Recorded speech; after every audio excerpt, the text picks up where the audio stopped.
नमस्कार एवरीवन। पैसे की समझ में आपका स्वागत है।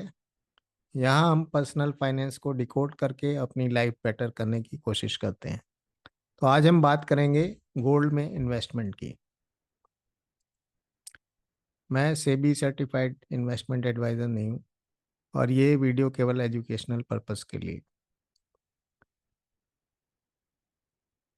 अभी मैं एक सीनियर के यहाँ था और उनके बेटे की शादी होनी थी और वो इस बात से परेशान थे कि अचानक से 2 महीने में 15% गोल्ड का प्राइस बढ़ गया। शुरुआत से उन्होंने गोल्ड एक्यूमुलेट नहीं करा था और अचानक से ये 15% बढ़ गया। तो गोल्ड में कैसे इन्वेस्ट करना चाहिए और क्यों इन्वेस्ट करना चाहिए, क्या ऑप्शंस हैं हमारे पास, इन पे बात करेंगे आज हम। तो पहले समझते हैं कि लोग गोल्ड क्यों बाई करते हैं। इंडिया में मोस्ट कॉमन कॉज है कि बच्चों के लिए बुरे वक्त में काम आता है। ये आज भी सच है और महंगाई को बीट करता है।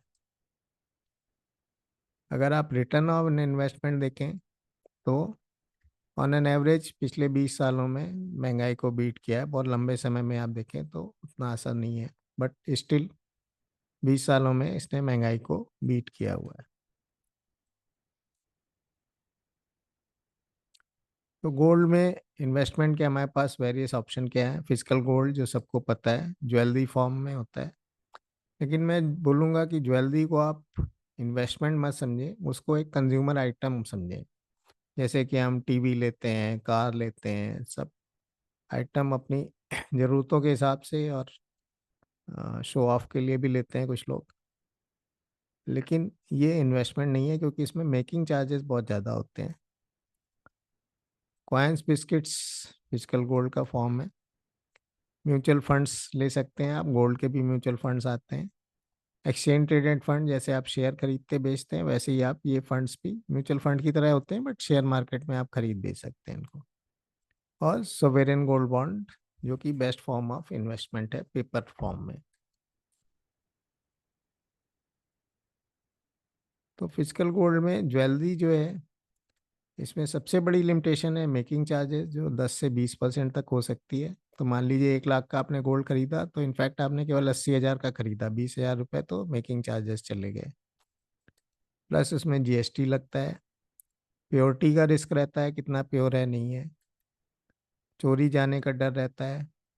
और अगर आप ये सोच के ले रहे हैं कि बच्चों को देंगे तो बच्चों के टाइम तक उसका फैशन चला जाएगा और ऑब्वियसली लोग जेलस होते हैं अगर आप ज़्यादा गोल्ड पहनते हैं तो। फिर कॉइन्स और बिस्किट जो है वो ज्वेलरी से बेटर है, इसमें भी जीएसटी लगता है और फिजिकल गोल्ड के रिस्क इसमें भी है। फिर आते हैं गोल्ड म्यूचुअल फंड पे। ये छोटे लेवल से स्टार्ट करना, 500 1000 रुपये से भी स्टार्ट कर सकते हैं आप इसको। और इसमें जीएसटी से कॉस्ट कम है। टैक्सेशन जो प्रॉफिट होगा उस पर आपको टैक्स देना पड़ेगा, वो फिजिकल गोल्ड में भी देना पड़ेगा।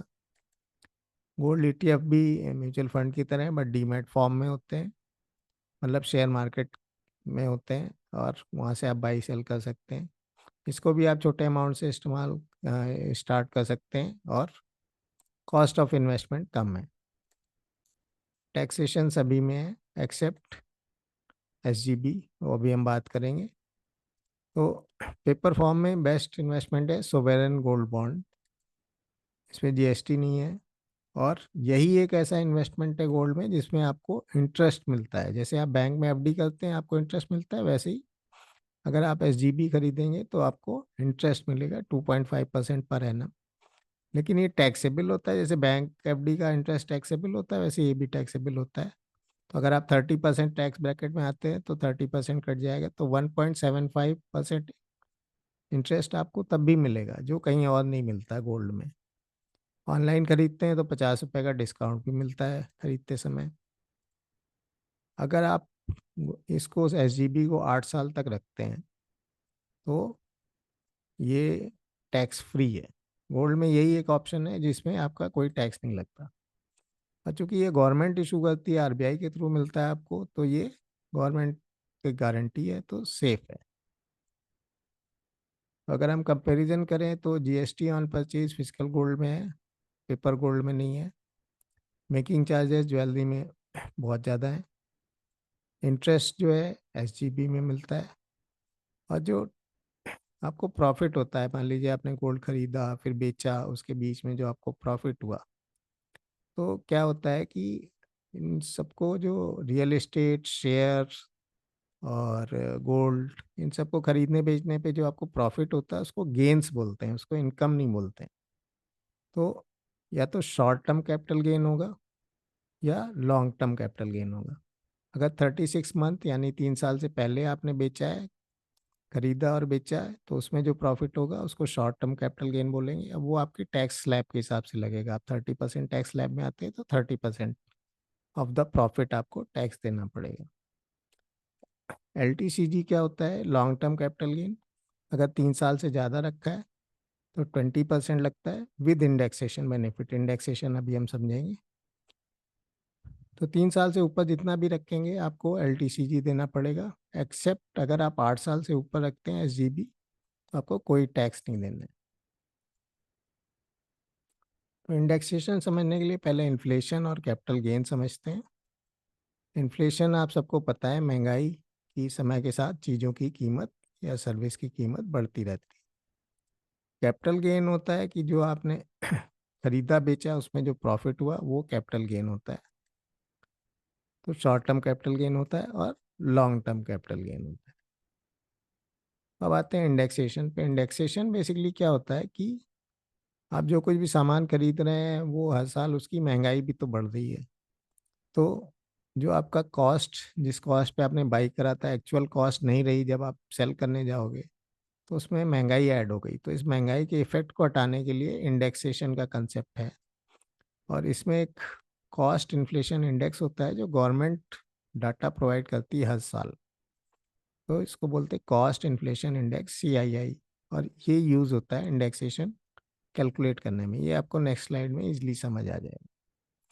तो ये एग्जांपल मैंने लिया है ग्रो की साइट से।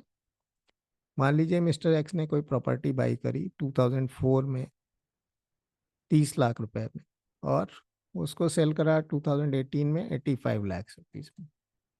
तो नॉर्मली क्या होगा, प्रॉफिट हम कैलकुलेट करेंगे तो हमने सेल करा 85 में, बाई करा था 30 में, तो टोटल 55 लाख हुआ और इस पे हमें टैक्स देना है। लेकिन अगर आप index cost of acquisition calculate करेंगे तो कॉस्ट ऑफ एक्विजिशन हमारी थी 30 लाख। CII जो गवर्नमेंट का डाटा है वो at the time of sale क्या है, और यानी 2018 में क्या है, at the time of purchase मतलब 2004 में क्या था। तो 30 लाख में हमने बाई करा था। 280 जो है वो 2018 का CII है, और 113 2004 का CII है। तो आप कैलकुलेट करेंगे तो ये है 74.33 लाख। तो आज की मतलब 2018 में ये माना जाएगा कि आपने जो बाई करा है वो 74.33 लाख में बाई करा है। जब आप टैक्स कैलकुलेट करेंगे तो 85 में सेल करा, 74 में बाई करा, तो 10.67 लाख पे आपको टैक्स देना है। टोटल 55 लाख पे नहीं देना है। तो इस तरह एक बड़ा अमाउंट ऑफ टैक्स आप बचा सकते हैं। तो ये सेम प्रिंसिपल जो प्रॉपर्टी में है वैसे ही गोल्ड में भी यूज होता है। फिर आते हैं कि गोल्ड को इन्फ्लेशन के अगेंस्ट हेज। तो एक तो सिंपल है कि जो महंगाई बढ़ रही है उसके रिलेशन में अगर लॉन्ग टर्म में आप गोल्ड रखते हैं तो महंगाई से थोड़ा ज़्यादा ही बढ़ता है गोल्ड। अगर आप इनहेरिटेंस के लिए ले रहे हैं कि आप बच्चों को ट्रांसफर करेंगे गोल्ड, तो उसको आप ग्राम्स में समझें, उसको प्राइस में मत समझें। मान लीजिए आपने 1 लाख का लिया था और आप सोचते हैं जब आप बच्चों को देंगे तो उसका प्राइस 3 लाख हो जाएगा। उससे कोई फर्क नहीं पड़ता, क्योंकि आपने 10 ग्राम गोल्ड लिया था तो वो 10 ग्राम ही रहना है। आपने कोई कार खरीदी बच्चों को देनी है तो कार वैसे के वैसे ही रहनी है। तो आप ये सोचें कि आपको अगर 100 ग्राम बच्चों को गोल्ड देना है तो आप धीरे धीरे करके 100 ग्राम इकट्ठा करिए और 100 ग्राम बच्चों को दे दीजिए। उसको प्राइस से आप कंपेयर मत करिए, क्योंकि मान लीजिए आपने 30 हज़ार का खरीदा, तो जब आप बच्चों को देंगे मान लीजिए उसकी वैल्यू 1 लाख भी है, तब भी वो 10 ग्राम का 10 ग्राम ही है। तो अगर आपको इमीडिएट 2-4 महीने में गोल्ड चाहिए तो आपके पास कोई ज़्यादा ऑप्शन नहीं है। नॉर्मली आपको फिजिकल गोल्ड ही बाई करना पड़ेगा। अगर आपकी रिक्वायरमेंट 3 से 8 साल के बीच में है तो आप धीरे धीरे करके म्यूचुअल फंड या गोल्ड भी इसमें बाई कर सकते हैं, या सोवेरेन गोल्ड बॉन्ड सेकेंडरी मार्केट में भी मिलते हैं, जैसे शेयर मार्केट जैसे शेयर्स मिलते हैं। अगर आपकी 8 साल के बाद रिक्वायरमेंट है तो best option is sovereign gold bonds. ये बुरे समय में गोल्ड काम आता है, और वो फिजिकल गोल्ड होना चाहिए, कभी राइट्स हो गए कुछ हो गए, और ये आपके पास हैंडी होना चाहिए, बैंक लॉकर में रखने का उसका कोई फ़ायदा नहीं है। और मल्टीपल स्मॉल पार्ट्स में होना चाहिए, कि आपके पास एक कॉइन है, किसी को आपने दिया, उसने मदद कर दी। वो रिस्की भी हो सकता है, बट स्टिल इसको एक हेज के रूप में देखा जाता है बुरे समय के लिए। अगर आप गोल्ड इन्वेस्टमेंट के लिए ले रहे हैं और आप फ्यूचर में सोचते हैं कि कुछ ज़रूरत पड़ी तो मैं उसको गिरवी रख के पैसा ले लूँगा, तो आपके लिए SGB बेस्ट ऑप्शन है। गोल्ड में कितना इन्वेस्ट करना चाहिए? यूजली 5 से 10% आपका पोर्टफोलियो का गोल्ड में होना चाहिए। पोर्टफोलियो क्या होता है? Range of investment. आपने कुछ पैसा रियल एस्टेट में इन्वेस्ट कर रखा है, कुछ डेप्ट में मतलब PPF FD इन सब में इन्वेस्ट कर रखा है, कुछ शेयर्स में इन्वेस्ट कर रखा है, कुछ गोल्ड में इन्वेस्ट कर रखा है। तो ये जो कंपोजिशन है उसको पोर्टफोलियो बोलते हैं।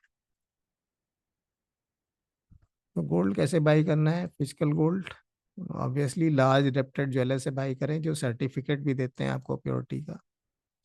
कॉइन बिस्किट ज्वेलर्स के यहाँ भी ले सकते हैं, बैंक से भी ले सकते हैं। Gold mutual fund online directly आप खुद बाई कर सकते हैं म्यूचुअल फंड साइट से। बहुत सारे ब्रोकर्स के ऐप हैं, उनसे बाई कर सकते हैं। एजेंट्स के थ्रू बाई कर सकते हैं। एक्सचेंज ट्रेडेड फंड आपके डीमैट अकाउंट से लिंक होता है, तो आप खुद डीमैट अकाउंट से बाई कर सकते हैं। SGB जो है वो various banks, post office, demat account, ये कहीं से भी बाई कर सकते हैं। और ये इनकी कोई डेट फिक्स नहीं होती है, तो यूजली साल में 5 से 6 बार आते हैं। लेकिन जब आएंगे तो आपको बैंक वालों से भी मैसेज आ जाएगा, पेपर में एडवर्टाइजमेंट आ जाएगा, व्हाट्सएप में कोई शेयर करेगा, तो यूजली पता लग जाता है आपको। तो गोल्ड कैसे बाई करना है? जैसे हमारे पापा मम्मी बाबा नाना नानी सब बाई करते थे। वो क्या करते थे? उनका एक सिस्टम था कि अक्षय तृतीया पे गोल्ड बाई करना है, धनतेरस पे गोल्ड बाई करना है, तो इस तरह वो धीरे धीरे गोल्ड एक्यूमुलेट करते रहते थे। वो समझदार थे, ऐसा नहीं है कि हमें लगता है वो समझदार नहीं थे, लेकिन उस समय शेयर नहीं होता था, गोल्ड ही होता था। प्रॉपर्टी में वो इसलिए इन्वेस्ट नहीं कर सकते थे कि क्योंकि कभी उनको छोड़ के भागना पड़ा, कभी बीमारी हो गई तो गांव छोड़ना पड़ा, कभी दुश्मनों ने अटैक कर दिया तो गांव छोड़ना पड़ा। तो इसलिए बहुत लोग प्रॉपर्टी पे ध्यान नहीं देते थे। सिस्टमेटिकली इन्वेस्ट करना है, हर महीने 2-4 महीने में आपको इन्वेस्ट करना है, और लॉन्ग टर्म के लिए होल्ड रखना है। तो टेक होम मैसेज क्या है? गोल्ड इन्वेस्टमेंट जो है वो महंगाई के अगेंस्ट हेज का काम करता है, महंगाई से यूजली ज़्यादा बढ़ता है लॉन्ग टर्म में। फिजिकल गोल्ड इमरजेंसी सिचुएशंस के लिए है। अगर आप 100 रुपये इन्वेस्ट करते हैं तो उसमें 5 से 10 रुपये गोल्ड में इन्वेस्ट करने चाहिए। और SGB जो है वो बेस्ट फॉर्म ऑफ इन्वेस्टमेंट है। अगर आपको ये वीडियो अच्छा लगा तो लाइक करें, शेयर करें, सब्सक्राइब करें और कमेंट करें। और अगर आपको कोई और टॉपिक इंटरेस्टिंग लगता है या डिफ़िकल्ट लगता है या आप समझना चाहते हैं तो प्लीज़ मुझे कमेंट करिए, मुझे लिखिए, तो मैं आपके लिए वो शेयर करूँगा। Thank you. आपका दिन शुभ हो। जय हिंद, जय भारत।